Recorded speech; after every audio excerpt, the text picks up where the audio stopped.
කොරියානු භාෂා විභාගය සහ කොරියානු රැකියාවන් සම්බන්ධයෙන් උනන්දුවක් දක්වන සියලුම දෙනා වෙනුවෙන් තමයි අද වීඩියෝ එක කරන්නේ. විශේෂයෙන්ම අද වීඩියෝ එක කරන්න හේතුව දැනට ඇග්‍රීමන්ට් ඇවිල්ලා ට්‍රේනින් යන බලාපොරොත්තුවෙන් ඉන්න අයට ට්‍රේනින් අරන් යනකොට ගෙනියන්න ඕන බඩු ලිස්ට් එක සහ ඒ පිළිබඳව ගොඩක් දේවල් අහලා තිබ්බා. ඉතින් මේ ගැන කතා කරන්න තමයි අද වීඩියෝ එක විශේෂයෙන්ම කරන්නේ. කොරියන් ඇග්‍රීමන්ට් එකක් ආවට පස්සේ ඔයගොල්ලන් යන දින 10 පුහුණුව ගැන කතා කරන්න කලින් ගොඩක් අය අහලා තිබුණා 19 වෙනිදා කොච්චර ප්‍රමාණයක් ඇග්‍රීමන්ට් සයින් කරන්න අවිල්ලා හිටියද කියලා. 60 දෙනෙක්ගේ විතර ප්‍රමාණයක් ඇවිල්ලා තිබුණා. ඒ වගේ මෙතන එක ගෑනු ළමයෙක් ඉඳලා තිබුණා. ඉතින් මේ ඇග්‍රීමන්ට් සයින් කරන්න එන්නේ ඇග්‍රීමන්ට් ඇවිල්ලා ඇග්‍රීමන්ට් ෆෝවර්ඩ් වෙච්ච අය. ඇග්‍රීමන්ට් ආපු සමස්තයම නෙමෙයි ඇග්‍රීමන්ට් එන කාගෙත් ෆෝවර්ඩ් වුණාට පස්සේ තමයි සයින් කරන්න යන්නේ. ඒ නිසා ඔයගොල්ලන් අර සමහරක් අය කියන දේවල් නිසා වැරදියට තේරුම් ගන්න එපා. මේ ඇග්‍රීමන්ට් අඩුවෙන් ඇවිල්ලා තියෙන්නේ කියලා. ඇග්‍රීමන්ට් ඇවිල්ලා තියෙනවා. ඊළඟට ඇග්‍රීමන්ට් ආපු අයට ඇග්‍රීමන්ට් සයින් කරපු අයට 21 තමයි ට්‍රේනින් ඩේට් වෙట్లా තියෙන බහුතරයකට. එතකොට එයාලගේ මෙඩිකල් එක ඒ ට්‍රේනින් එකෙන් පස්සේ තමයි වැටලා තියෙන්නේ. එහෙම බැලුවම ටීම් දෙකකට එහෙම නැත්නම් මේ 21 මේ ට්‍රේනින් යන කට්ටියට ගොඩක් අරට පළවෙනිද වගේ වෙනකොට ඒගොල්ලන්ගේ ට්‍රේනින් ඩේට් ඉවරයි. අවුරුද්දට කලින් තව බැච් එකක් ට්‍රේනින් වලට ගනීවි. මොකද අවුරුද්ද දවස් වෙනකොට ඉවර කරගන්න පුළුවන් 10 පළවෙනිද පටන් ගත්තොත් 10 නැත්නම් 11 වෙනකොට ට්‍රේනින් ඉවර කරන්න පුළුවන් නිසා අවුරුද්දට කලින් අනිවාර්යයෙන්ම තව බැච් එකක් මේ ටීම් එකට අමතරව ට්‍රේනින් වලට ගනීවි.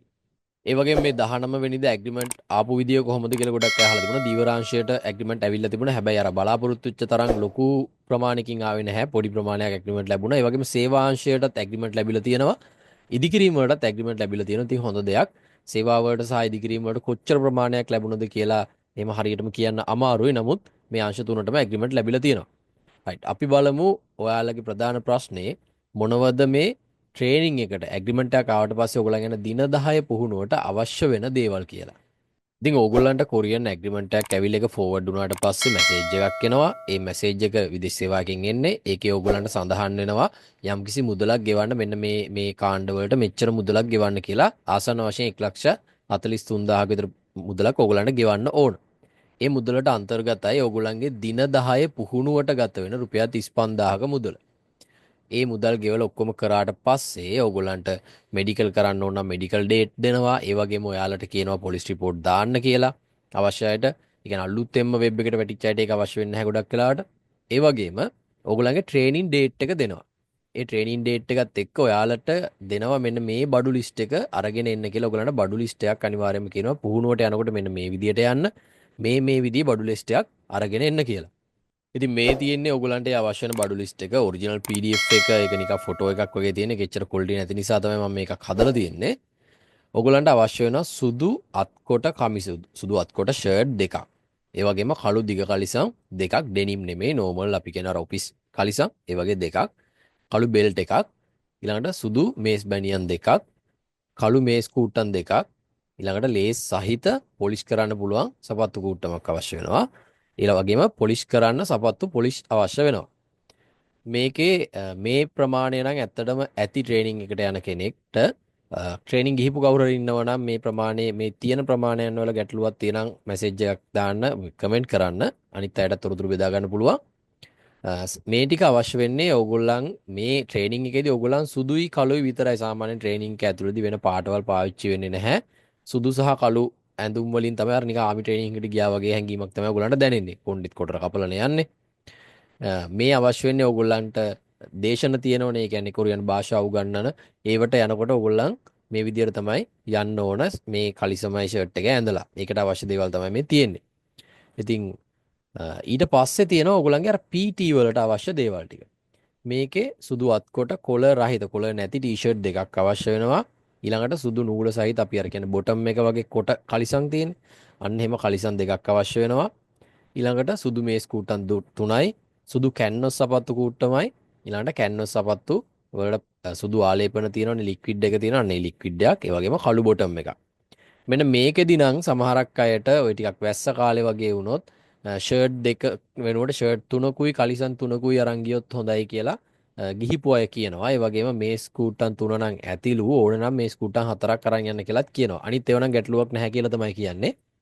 මේක නම් පොඩ්ඩක් එකක් වැඩිපුර ගියාට කමක් නැහැ කියලා කියනවා. ඒවට අමතරව ඔයගලන්ට සාමාන්‍යයෙන් අවශ්‍ය වෙන දේවල් ටික මේ තියෙන්නේ. මේ ටිකත් ලිස්ට් එකේම තියෙනවා. රබර් සිරප්පු ජෝඩුවක්, රේසර් දෙකක් අනිවාර්යයෙන්ම රැවුල කපන්න ඕන. රැවුල් කොට එහෙම තියෙන්න බෑ. අනිවාර්යයෙන්ම උදේට රැවුල කපන්න වෙන ඕගලන්ට. ඒ නිසා රේසර් දෙකක්. ඊළඟට මේ රේසර් දෙක කිව්වට ඉතින් සමහරක් අය ඉන්නවා මූණේ රැවුල් ගහක් නැති චූටි නම් මල්ලිලා. ඉතින් ඒගොල්ලන්ට මේ රේසර් දෙකක් අවශ්‍ය වෙන්නේ නැහැ. අවශ්‍යයි රේසර් දෙකක් අරන් යන්න. ඊළඟට රෙදි සෝදන සබන් දෙකක්, සබන් පෙට්ටියක්, ඉදි කටු එකක්, සුදු නූල් පන්දුවක්. මේ ඉදි කට්ටයි නූල් පන්දුව ඇත්තටම ගේන්න කියන්නේ ඕගොල්ලන්ට සුදු ෂර්ට් අරගෙන යනවනේ. සුදු ෂර්ට් එකේ කළු බොත්තම් එහෙම තියෙන්න බෑ. ඕගොල්ලන් ඇඳගෙන යන්නේ ඕගොල්ලන් ට්‍රේනින් එකට යද්දිත් ඇඳන් යන්න ඕන. කළු කලිසමයි සුදු ෂර්ට් එකේ සපත් දෙක දාලා පිළිවෙලට යන්න ඕන. ඒකේ කළු බොත්තම් තියෙන බෑ සුදු බොත්තම්මයි තියෙන්න ඕන. හදිස්සිය හරි කළු බොත්තම් තියෙන ඒවා අරගෙන ඇඳගෙන ගියොත් බොත්තම් ගෙනල්ලා ඒවා එතෙන්දිම අල්ලවනවා. ඒ කියන්නේ බොත්තම මාරු කරනවා. ඒකට තමයි මේ ඉදි කටු නූල් පන්දු ගේන්න කියන්නේ. ඊළඟට නිල් කුඩු පැකට් එකක් සුදු ඇඳුම් වලට දාන්න. ඇඟේ ගාන සබන් කැටයක් සුදු සබන් කැටයක් කියන්නේ ඒක.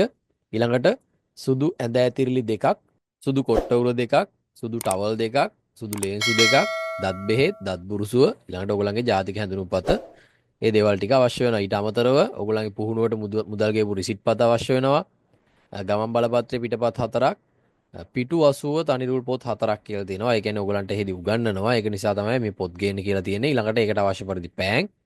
මෙන්න මේ ටික අනිවාර්යෙන් අරන් යන්න වින්ටෝජිනෝ, සිද්ධාලේප, ඊළඟට පැරසිටමෝල්, එහෙම නැත්නම් ඔයගොල්ලන්ට තව පිරිටන් වගේ අනවශ්‍ය බේත් බොන්න එපා. කවුරුත් දන්නවනේ අනවශ්‍ය බේත් බොන එක ටිකක් අවුල් කියලා මෙඩිකල් එකට අපි නොදන්න බෙහෙත් බොන එක. සාමාන්‍යයෙන් එහෙම ගැටලුවක් නැති බේත් ඔයගොල්ලන්ට අවශ්‍ය වෙයි කියලා හිතන ඒවා අරගෙන යන්න. ඒ වගේම සබන් අරන් යද්දී සබන් වල තියෙන පිට කොලේ තියෙනවනේ. අන්නේ කොලේ ගලවලා අරන් යන්න. මොකද ඒක ගලවනවා ඔයගොල්ලන් දැන් මේ බඩු මොනවා අරන් ගියත්. මතක තියාගන්න ෆෝන් එහෙම අරගෙන යන්න බෑ. ඒ කිසි දෙයක් අරන් යන්න බෑ. මේකේ අන්තිමට කියලා තියෙනවා මේ ජංගම දුරකථන, ආභරණ, කතුරු, පිහියා, බ්ලේඩ්, මත්ද්‍රව්‍ය, බුලත් පිට, සිගරට් රැගෙන ඒම තහනම් වන අතර පුහුණු ආයතනයේ සියලුම නීති රීති වලට අවනත විය යුතුය. විනය නීති කඩ කිරීම හෝ අයහපත් හැසිරීම පුහුණු පාඨමාලාවෙන් ඉවත් කිරීමට හේතු වනු ඇත. ඔයගොල්ලන්ට ෆෝන් නම් අරන් යන්න දෙන්නේ නැහැ. මේ අනිත් ඒවාත් අරන් යන්න එපා. ෆෝන් අරන් යන්න දෙන්නේ නැහැ. ඕගොල්ලන් ට්‍රේනින් එකට ගියාම ඔක්කොම චෙක් කරනවා. ඕගොල්ලන්ගේ බෑග් කොහොම පැක් කරන් ගියත් ඇදලා චෙක් කරනවා. එතකොට මොන හරි ගැටලුවක් තියෙන දෙයක් තිබුණොත් බැනුම් අහන්න වෙනවා, පනිෂ්මන්ට් දෙනවා. ඒ වගේ ප්‍රශ්නත් තියෙනවා ඉතින්. කෙලින්ම ආමි ට්‍රේනින් එකකට ගියා කියලා හිතන්නකෝ. ඒ වගේ තමයි නිකන් අමුතු රූල්ස් ටිකකට තමයි ඔයගොල්ලන්ට දුවන්න වෙන්නේ මේ දවස් 10යි. ඒ නිසා සාමාන්‍යයෙන් අර නාන කාමරවල එහෙම සබන් කොළ එහෙම විසි කරනවා කියලා සබන් වල කොළ එහෙම අරන් යන්න දෙන්නේ නැහැ. ඒ කියන්නේ අරන් ගියාට කමක් නැහැ. ඒව ගලවන්න කියලා කියනවා. ඒ නිසා වැඩියෙන්ම හොඳයි දැන් සබන් පෙට්ටියක් අරන් යනවනේ. සබන් පෙට්ටියට රෙදි සෝදන සබන් කැටෙයි ඇඟේ ගාන සබන් කැටෙයි දාලා ඒක shopping එකක් හරි මොන හරි ඉටි කවර් එකකින් ඔතලා අරන් යන්න. එතකොට ඒක විසි කරන්නේ නැහැ නේ ආය අරන් එනවනේ. එතකොට ගැටලුවක් වෙන්නේ නැහැ. අන්න ඒ වගේ දේවල් ඕගොල්ලන් දැනුවත් වෙලා ගියාම කිසි ප්‍රශ්නයක් නැහැ.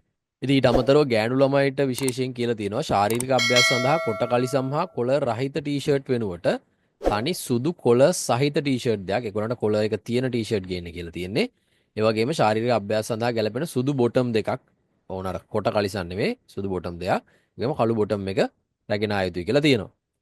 ඊට අමතරව ඔයගොල්ලන්ට දැනුවත් කිරීමක් තියෙනවා තමා විසින් රැගෙන එන දෑ හඳුනා ගැනීම සඳහා ඒවායේ සලකුණක් යොදා රැගෙන ඒම අනිවාර්ය වේ. මෙහෙම කියන්න හේතුව හැමෝම සුදුයි කළුයි. එතකොට සමහර විට ඔයගොල්ලන්ගේ දේවල් මාරු වෙන්න පුළුවන්. එකම වගේ ඒවනේ තියෙන්නේ. ඊළඟට අනිත් එක තමයි කවුරුත් දන්නවා දැන් ට්‍රේනින් එකට යන බඩු විකුණන්න තියෙනවා ෂොප් වල. ඒතොර කොරියන් ට්‍රේනින් එකට ගිහම ඒගොල්ලන් පැක් හදලා තියෙන්නේ. මෙන්න බෙඩ් ෂීට් අනම්මනම් ඒ ඔක්කොම පැක් හදලා තියෙන්නේ. දැන් 10 දෙනෙක් එතනින් බඩු ගත්තොත් 10 දෙනාගේම බඩු එක වගේ වෙන්න පුළුවන්. ඒ නිසා ඔයගොල්ලන්ගේ මාක් එකක් දාගත්තම කාටවත් මාරු වෙන්නේ නැහැ බඩු.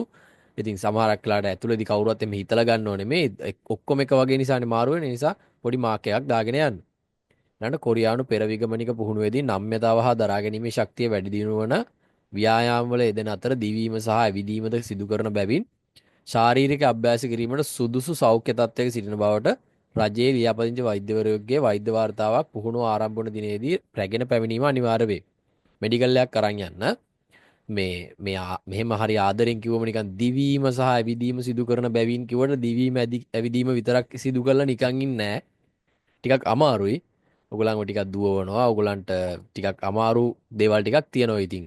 ගොඩ දෙනෙක්ට සාමාන්‍යයෙන් වැඩ කරලා පුරුදු අයට නෑ ඔක ගේමක් නැහැ ට්‍රේනින් එකේ කරන දේවල්. ඉතින් මේ දේවල් නිසා සමහරක් අයට ඔය බ්ලඩ් ප්‍රෙෂර් එක හයි බ්ලඩ් ප්‍රෙෂර් තියෙනවා. සමහරක් අයට heart attack ඔය වගේ ප්‍රශ්න තියෙන අය ඇතිනේ. ඒ නිසා තමයි ඔයගොල්ලන්ට මේ මෙඩිකල් රිපෝට් එකක් ගේන්න කියන්නේ. මේක අනිවාර්යෙන් අරන් යන්න. ඊළඟට මත්ද්‍රව්‍ය හා මේ තියෙන බේත් වර්ග මේ වැනි සංඝටක අඩංගු ඖෂධ විදේශගත වීමට පෙර ලබා ගැනීමෙන් වළකින්න. මේක හැම දෙයකම හොඳයි දැනුවත් වෙලා ඉන්න. ඔබ දකුණු කොරියාවට ගිය වහාම නැවත වෛද්‍ය පරීක්ෂණයකට ලක් කරනු ලබන අතර ඉහත ද්‍රව්‍ය එරට නීතියට අනුව ඖෂධ මගින් නොද ශරීරගත වී ඇති බව තහවුරු වුවොත් ඔබට ආපහු වීසා ලබා නොදී මෙරටට එවීමට කටයුතු කරනු ඇත. මේක ඉතින් කොරියන් එක්සෑම් එක කරන හැමෝම දන්න දෙයක්. ඔයගොල්ලන් මොන හරි ඩ්‍රග්ස් වර්ග අරගන්න එපා. අපි ඩ්‍රග්ස් කිව්ව ගමන් අපි ටක් ගාලා හිතන්නේ මේ කුඩු ගහන එකයි ගංජා ගහන එක ඔය වගේ දේවල්. ඩ්‍රග්ස් කියන එක බේත් වලටත් අදාළයි. ඉතින් ඔයගොල්ලන් ගන්න මොන හරි බේත් වලින් උනත් එහෙ ඒක ලංකාවේ ඒක තහනම් නැතුණාට කොරියාවේ තහනම් දේවල් තියෙනවා. අන්න ඒව ශරීරගත වෙලා තිබුණොත් ඔයගොල්ලන්ට ගැටලුවක් වෙනවා. ඉතින් ඒක පිළිබඳව ඔයගොල්ලන් දැනුවත් වෙලා ඉන්න. මොකද මේ ඔයාලා ඉන්නේ ඔයාලගේ කියන්නේ ඔයාලගේ හීනට යන්න මේ අන්තිම අඩිය තියන්න ඉන්නේ ට්‍රේනින් එකත් කරන්න යනවා කියන්නේ. ඒ නිසා ඒ ගැන ඔයගොල්ලන් දැනුවත් වෙලා ඉන්න. ඉතින් ට්‍රේනින් එක අමාරුද කියලා ගොඩක් අය අහනවා. ට්‍රේනින් එක අමාරු නැහැ. එච්චර හිතන්න එපා. ඒ දවස් 10 වෙනම අත්දැකීමක් වෙයි ඕගොල්ලන්ට. මේකෙදි ඕගොල්ලන්ට කොරියන් කෑම ගැන අයිඩියා එකක් දැනගන්න පුළුවන්. ඒ කියන්නේ ඕගොල්ලන්ට කොරියන් කෑම කන්න දෙනවා. ඒ වගේම කොරියන් භාෂාව උගන්වනවා.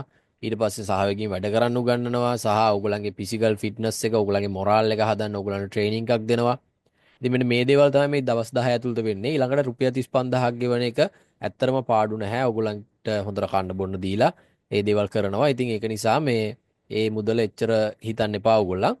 ට්‍රේනින් එකේ අන්තිමට පොඩි ටෙස්ට් එකක් තියෙනවා සාමාන්‍යයෙන්. ඒකෙදි එක එක කාලවලට ඒක පොඩ්ඩක් වෙනස් වෙනවා. සමහරක් වෙලාවට ඩිප් 50ක් ගහන්න කියනවා, 30ක් ගහන්න කියනවා, 25ක් ගහන්න කියනවා.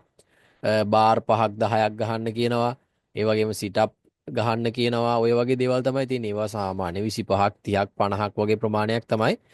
ඒක මේ අඩු වුණා වැඩි වුණා ටයිම් එක වැඩියෙන් ගත්ත කියලා ෆේල් කරන්නේ නැහැ ට්‍රේනින් එකෙන්. සාමාන්‍යයෙන් ඒක අර කොමන් කරන ටෙස්ට් එකක් විතරයි. ඒක ගැන ඔයගොල්ලන් එච්චර හිතන්න එපා. මේ ට්‍රේනින් එක දවස් 10 සම්පූර්ණ කරන්න තමයි අවශ්‍ය වෙන්නේ. ඒ වගේම ට්‍රේනින් එක තියෙන්නේ තංගල්ල සෙන්ටර් එකේ සහ ආලියල සෙන්ටර්ස් වල. ට්‍රේනින් එකට යද්දී ඔයාලා මුදල් අරගෙන යන්න කොහොමද ඔයගොල්ලන් පර්ස් එකේම අරගෙන යන්නේ. මුදල් අරගෙන යන්න. මොකද හදිස්සිය ඔයගොල්ලන්ට අසනීපයක් වුණොත් ඒ වගේ දෙයක් වුණොත් එයාලා එක්කගෙන යනවා හොස්පිටල් වලට. ඒකට බේත් වලට එහෙම අවශ්‍ය මුදල් ඕගොල්ලන් ගෙවන්න ඕන. ඒකට මේ මුදල් අරගෙන යන්න වෙන නම් ඇතුළතදී සාමාන්‍ය මුදල් අවශ්‍ය වෙන්නේ නැහැ. සමහරක් වෙලාවට ඒක ටීම් එකේ අය කතා කරලා සමහරක්ලාට ওই තෑගි දෙන්න ඒ වගේ දේවල් කරනවා. ඉතින් ඒවා අත්‍යවශ්‍ය දේවල් නෙමෙයි. අර ලෙඩක් දුකක් වුණොත් මුදල් අවශ්‍ය වුණොත් ඒ නිසා අනිවාර්යයෙන්ම සල්ලි ටිකක් අරගෙන යන්න ට්‍රේනින් එකට යද්දී ඒ වගේම පරිස්සම් කරලා තියාගන්න. ඉතින් කොරියන් ඇග්‍රීමන්ට් එකක් ආවට පස්සේ ඕගොල්ලන්ට ලොකු වියදමක් යනවා. වියදමක් යනවා කියන්නේ දැන් ඉස්සෙල්ලම ඕගොල්ලන්ට යනවා වීසා ගාස්තු, බඳවා ගැනීමේ ගාස්තු, මේ ලියාපදිංචි ගාස්තු, ඒ වගේ මේ පුහුණුවට යන ගාස්තු. මෙතන 1,43,000ක් විතර ප්‍රමාණයක් අපි නිකමට ගත්තොත් 1.50ක් යනවනේ. ඊට පස්සේ දැන් ට්‍රේනින් එකට ඕගොල්ලන් නිකන් ගණන් හදලා බලන රෆ්ලි මේ ටිකට කොච්චර යනවද කියලා 25000ක් විතර යනවා මේ ටික ගන්න. අලුතෙන්ම ගන්න එක 25000 30000ක් විතර යනවා මේ බඩු ටික ගන්න විතරක්. එහෙම නැතුව ඕගොල්ලන්ට පුළුවන් දැන් සමහරක් කෙනෙක් ගාව මේ සුදු ෂර්ට්, කලිසම්, බෙල්ට් එකක් නැති වෙන්නේ නැහැ. දැන් කොල්ලෙක් ගාව කළු බෙල්ට් එකක් නැති වෙන්නේ නැහනේ. ඒ වගේම සපත්තු දෙකක්. මේ වගේ දේවල් තමන් ගාව තියනම් අලුතෙන් ගන්න යන්න එපා. කිසිසේත්ම අලුතෙන් ගන්න යන්න එපා. දැන් ඕගොල්ලන් කොරියාවට යද්දි මතක තියාගන්න මේ ටික ඇරුණම ටිකට් එකට ඕගොල්ලන්ට දැන් නම් 2යි ගානයි ටිකට් එකට යන්නේ. ටිකට් එකට යන මුදල යනවා. ඒ වගේම අතේ වියදමට ඕගොල්ලන් ලක්ෂයක් විතර ප්‍රමාණයක්, කියන්නේ ඩොලර් 300ක් විතර ප්‍රමාණයක් අරගෙන යන්න ඕන. ඩොලර් 200ක් 300ක් අතර ප්‍රමාණයක්. ඊට පස්සේ ඕගොල්ලන් අරගෙන යන බඩු ටිකට, ඒ වගේම ඕගොල්ලන්ගේ මෙඩිකල් වලට, පොලිස් රිපෝට් එකට අරන් යන බඩු ටිකට බැලුවොත් එතනත් සාමාන්‍යයෙන් ලක්ෂයකමාරක් දෙයක් අඩුම ලක්ෂයකමාරක්වත් යනවනේ. ඕගොල්ලන් බෑග් ගන්න ඕන. ඊළඟට අරන් යන බඩු අරගන්න ඒවත් එක්ක. ඉතින් ලොකු වියදම් ටිකක් යනවා. මේ බඩු ටික අලුතෙන්ම අරගත්තොත් මෙතනින් කීපයක් විතරයි ඕගොල්ලන්ට ආයෙත් පාවිච්චි කරන්න පුළුවන්. අනිත් ටික පැත්තට දාන්න තමයි වෙන්නේ. ඒ නිසා ඉස්සෙල්ලම බලන්න කලින් ට්‍රේනින් ගිහිල්ලා ආපු යාළුවෝ ඉන්නවද කියලා. එයාලා ගාව ඔයගොල්ලන්ට ෂෙයා කරගන්න පුළුවන් මේ බඩු තියනං අන්න ඉල්ලගන්න. ඒ වගේම ඔයා ගාව මේ වගේ බඩු තියනං එනවා. ඔයා ගාව තියනං අපි හිතමු ඔයා ගාව සුදු ෂර්ට් තියෙනවා. ඔයා ගාව කලිසමක් තියෙනවා. ඔයා ගාව බෙල්ට් එකක් තියෙනවා. එහෙම නැත්නම් ඔයා ගාව සපත් දෙක තියෙනවා. ඒවා අලුතෙන් ගන්න යන්න එපා. ඒකම පාවිච්චි කරන්න. ගොඩක් වෙලාවට වෙන කෙනෙක් ඇඳපු එකක් උනත් පාවිච්චි කරන්න බැරි දෙකක් තමයි මෙන්න මේ සුදු අත්කොට ෂර්ට් එකයි කලිසමයි. මොකද මේක PT වලට අඳින්නේ ගොඩක් මේක මඩ ගෑවිලා ජරා වෙලා දාඩිය දාලා පුස් කාලා එහෙම දේවල් තියෙනවා. ඉතින් මේක අලුතෙන් ගන්න ප්‍රශ්නයක් නැහැනේ. ඒ වගේ මේස් උනත් අනුන් දාපුව සාමාන්‍යයෙන් අපි දාන්නේ නැහැ. බැනියන් උනත් එහෙම අඳින්නේ නැහැනේ. අන්න ඒ දේවල් ඕගොල්ලන් අලුතෙන් ගන්න. අනිත් දේවල් ෂෙයා කරගන්න පුළුවන් දේවල් ෂෙයා කරගන්න. මේ ටික නම් ගැටලුවක් නැහැ නේ. මේවා පොඩි පොඩි දේවල් ටිකක්නේ. දැන් ඔයගොල්ලන් අලුතෙන්ම සුදු ඇඳ ඇතිරිලි දෙකක් ගත්තත් කොට්ටුරු දෙකක් ගත්තත් ගෙදර ඇඳකට හරි දාන්න පුළුවන්. නැත්නම් ඔයගොල්ලන්ට යද්දි අරන් යන්න හරි පුළුවන්. ඒවනම් ප්‍රශ්න නැහැ. සබන්, දත් බුරුසු, දත් බේත්, සෙරෙප්පු මේ ටික නම් එහෙම මේ ටිකට මහ ලොකු ගාණක් යන ටිකකුත් නෙමෙයි. මෙන්න මේ ටිකට තමයි ටිකක් ලොකු ගාණක් යන්නේ. මේවා පුළුවන් තරම් බලන්න කලින් කිව්ව දැන් කැන්වස් දෙයක් වුණත් කලින් ට්‍රේනින් ගිහපු කෙනෙක්ගේ ඔයාගේ කකුල් සයිස් එකට හරියන දෙකක් තියෙනවා. ඒක ෂෙයා කරගන්න. ඇත්තරම ඒක තමයි කරන්න ඕන වැඩේ. අනවශ්‍යව මුදල් වියදම් කරන්න එපා. දැන් ඔයගොල්ලන්ට ඕනවට වඩා සල්ලි තියෙන ඉතින් ප්‍රශ්නයක් නැහැ. අලුතෙන්ම අරගන්න පුළුවන්. නමුත් මම කියන්නේ මම දන්න තරමින් කොරියන් එක්සෑම් එක කළා කොරියාවට යන බලාපොරොත්තු වෙන ගොඩක් අය හරිම අමාරුවෙන් මාර ගේමක් ගහලා ලංකාවේ ජීවත් වෙන අය. ඉතින් එයාලා දැනගන්න ඕන පුළුවන් තරම් මේ වියදම් අඩු කරගෙන තමන්ගේ වැඩේ කරගන්න. ඒක නිසා තමයි මම අයිඩියා එකක් දුන්නේ. මේ දේවල් අලුතෙන්ම ගන්නෙ නැතුව පුළුවන් තරම් තියෙන ඒවා ෂෙයා කරගෙන තමන් ගාව තියෙන ඒවා පාවිච්චි කරලා මදි පාඩු ටික විතරක් අරගන්න.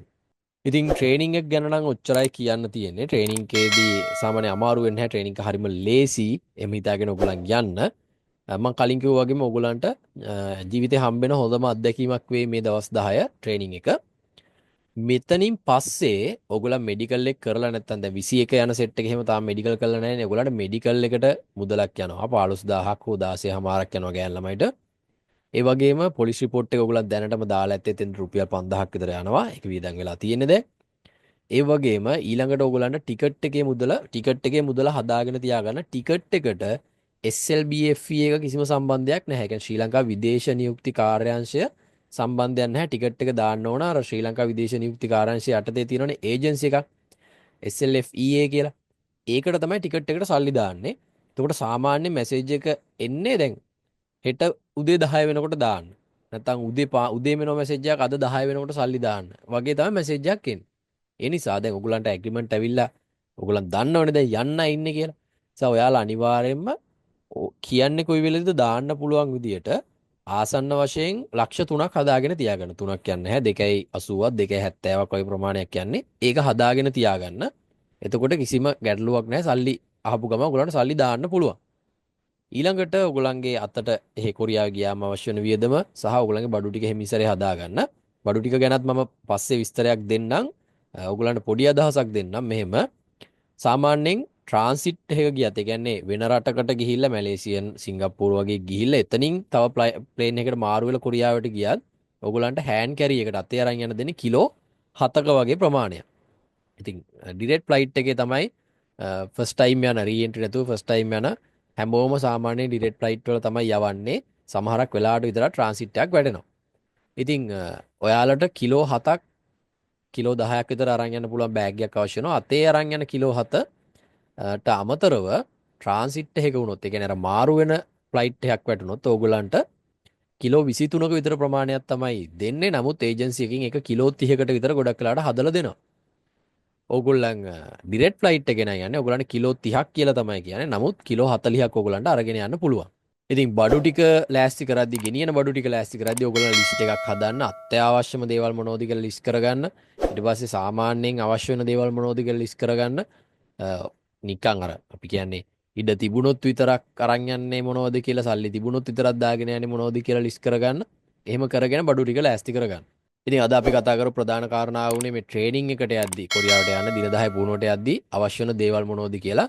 ඉතින් මේ ලිස්ට් එකේ තියෙන දේවල් තමයි අවශ්‍ය වෙන්නේ. මීට අමතරව ඕගොල්ලන්ගේ පෞද්ගලික පාවිච්චි කරන දේවල් තියෙන්නේ. අන්න ඒ දේවල් තමයි මීට අමතරව අවශ්‍ය වෙන්නේ. මේ ලිස්ට් එකේ නැති දේවල් වලට තියෙන එච්චරයි. ඉතින් ඒවා ගැන ඕගොල්ලන්ට අමුතුවෙන් අපි කියන්න ඕනේ නැහැනේ. ඕගොල්ලන් පොඩි ළමයි නෙමෙයිනේ. ඉතින් මෙන්න මේ විදිහට ඕගොල්ලන්ගේ බඩු ටික ලෑස්ති කරගෙන ට්‍රේනින් එකට ගිහිල්ලා හොඳින් ට්‍රේනින් එක ඉවර කරලා ඇවිල්ලා ඔගොල්ලන්ගේ හීනට ඉක්මනට යන්න ඔගොල්ලන්ට chance එක ලැබෙන්න කියලා හැමෝටම ප්‍රාර්ථනා කරනවා. එහෙනම් හැමෝටම ජය වේවා.